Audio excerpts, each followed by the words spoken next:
Hello there viewers, today we have on test the most affordable Kawasaki motorcycle in India, the W175. The W175 is obviously from the W series, which is Kawasaki's range of motorcycles that are retro modern. And as you can see, the Japanese company have got it fairly correct with the looks. All the elements over here are correct for their period with a modern touch. And this particular motorcycle is the special edition W175, and that's what gives this motorcycle the red color tank with the gold highlight and the special emblem. In the interest of making things more affordable, Kawasaki have minimized as many things as possible with this motorcycle, and that is evident on the instrument cluster as well.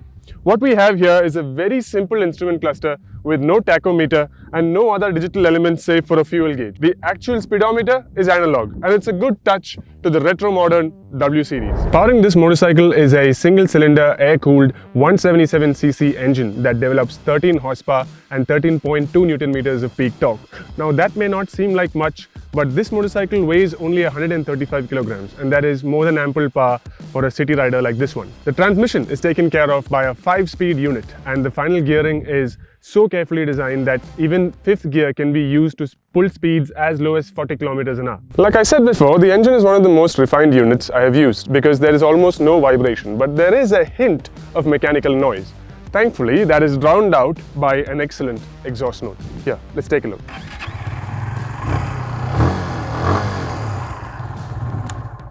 This is not something that you would expect to see in a 175cc motorcycle, and it is fairly well done. Seating position on this motorcycle is extremely comfortable. The seat is nice and well padded, the suspension itself is quite soft, and the reach to the handlebar is easy, leisurely, and I have no pain or no discomfort whatsoever after riding this motorcycle.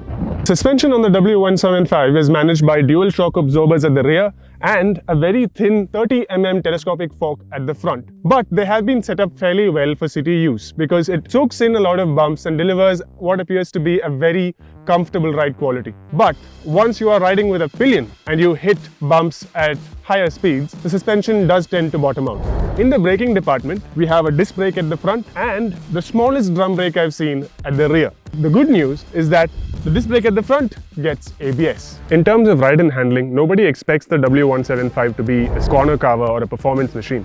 So with that in mind, this handles very easily, almost without thought, and just reacts to every input you give it. And being light, it's not demanding. So it's an easy, approachable motorcycle for almost any ride. At the end of the day, like any other motorcycle, the W175 also has its share of flaws and advantages. And the flaws are so small that they can be lived with.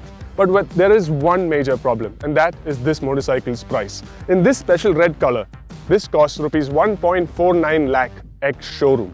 And that is a fairly large amount of money for a 13 horsepower 177cc motorcycle. So this may not find favor with the general market. However, this Kawasaki could find ownership among people who want a very rare and unique Kawasaki for everyday city use. What do you think about the 175? Let us know in the comment section. And if you have questions, leave them there as well. This is Joshua signing off for Bike India.